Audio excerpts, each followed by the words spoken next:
Hey everyone, and welcome to Cognition Catalyst. Today we're going to be talking about something that's not exactly a barrel of laughs business failures. I know, it sounds about as exciting as watching paint dry, but trust me on this one, it's actually way more interesting and cautionary than you might think. Did you know that some of the most successful companies in the world today have experienced major failures in the past? It's true. In fact, some of the biggest business failures of all time can teach us valuable lessons about how to avoid making the same mistakes. It's like that old saying goes, those who cannot remember the past are condemned to repeat it. Or, in this case, condemned to accidentally bankrupt their startup or something. So, in this video, we're going to take a look at some of the biggest business failures of all time and what we can learn from them.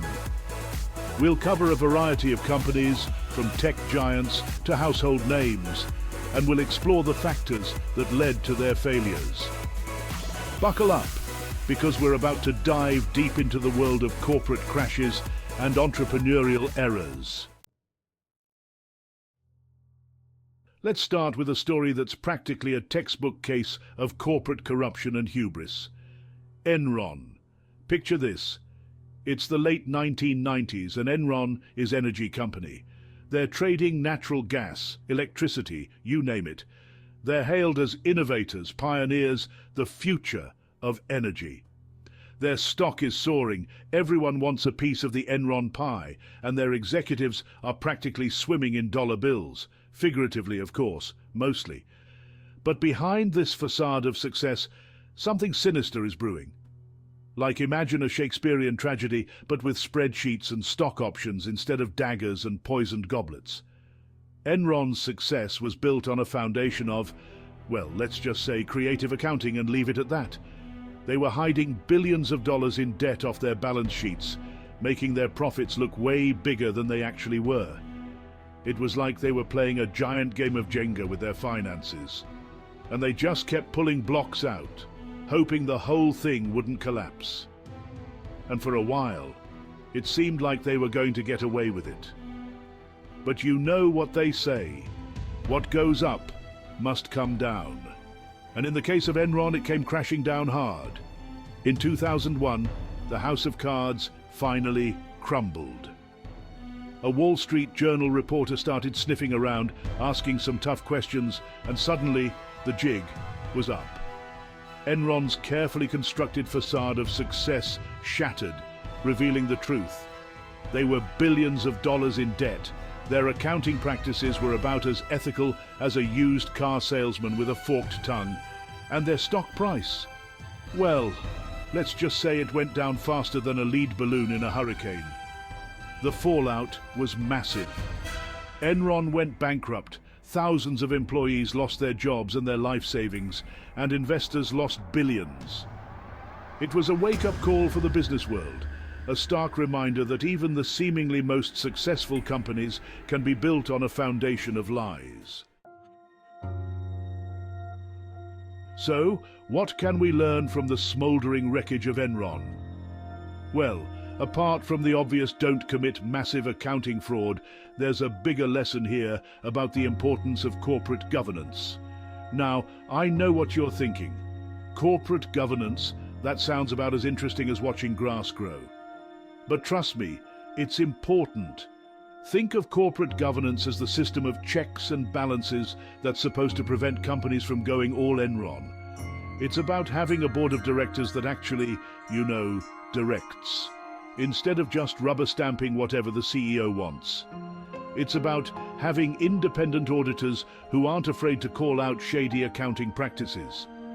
It's about transparency and accountability, two things that were sorely lacking at Enron. See, in the case of Enron, their board of directors was basically asleep at the wheel. They were too busy cashing in their stock options to notice, or maybe they just didn't want to notice, that the company was built on a foundation of lies. And the auditors? Well, let's just say they weren't exactly known for their rigorous oversight. The Enron scandal showed us just how important it is to have a strong system of corporate governance in place. Without it, companies are free to run amok, pursuing profits at all costs, even if it means cutting corners, bending the rules, or, committing massive accounting fraud. And when those companies inevitably collapse, it's not just the executives at the top who suffer. It's the employees, the investors, and the entire economy.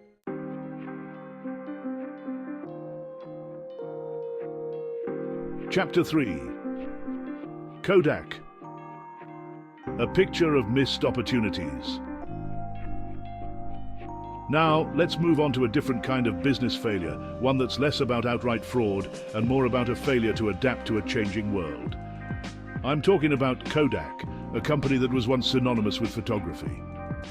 Seriously, back in the day, if you wanted to capture a moment on film, chances are you were using Kodak products.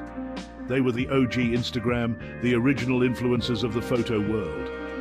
But then something funny happened on the way to the digital revolution. Kodak missed the memo. They saw digital photography coming. They even invented the first digital camera way back in 1975. But they were so focused on their existing film business that they failed to see the disruptive potential of digital. They thought it was just a fad, a passing trend, like bell-bottoms or pet rocks.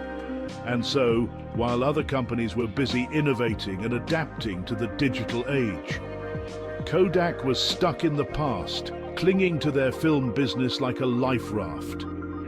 They were so busy trying to protect their existing market that they completely missed out on the opportunity to create a new one. It's like that old saying, if you're not moving forward, you're falling behind. And in the fast-paced world of technology, falling behind even a little bit can be fatal. By the time Kodak realized the error of their ways, it was too late. The digital photography revolution had already happened, and Kodak was left on the sidelines, a relic of a bygone era.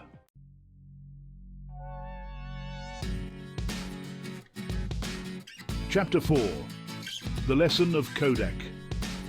Innovate or evaporate. So, what's the takeaway from the cautionary tale of Kodak? Well, it's pretty simple. Innovate or evaporate. In today's rapidly changing world, companies can't afford to rest on their laurels. They need to be constantly innovating, adapting, and evolving to stay ahead of the curve. Kodak's failure wasn't just about technology. It was about a mindset. They were so focused on protecting their past success that they failed to embrace the future. They were so busy looking in the rearview mirror that they didn't see the digital freight train coming right at them.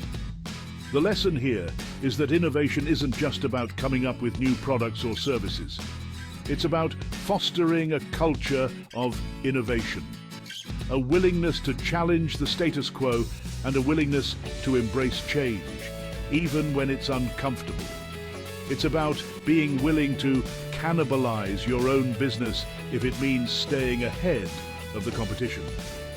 Kodak's story is a reminder that no company, no matter how big or successful, is immune to the forces of disruption. In a world where technology is constantly evolving and consumer preferences are shifting faster than ever, the only constant is change. And the companies that survive and thrive are the ones that are able to adapt to that change, to innovate and to embrace the future, even if it means leaving behind the comfort of the past. Outro: lessons learned, avoiding business blunders. So there you have it, folks. 2 cautionary tales of business failures and the valuable lessons we can learn from them. Remember Enron, a classic example of what happens when corporate greed and a lack of oversight run rampant. And Kodak, a poignant reminder that even giants can fall if they fail to adapt to a changing world. These stories might seem like ancient history, but the lessons they offer are timeless.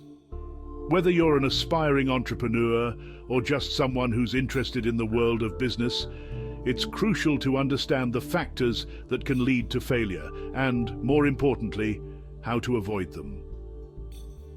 What are your thoughts on these business blunders?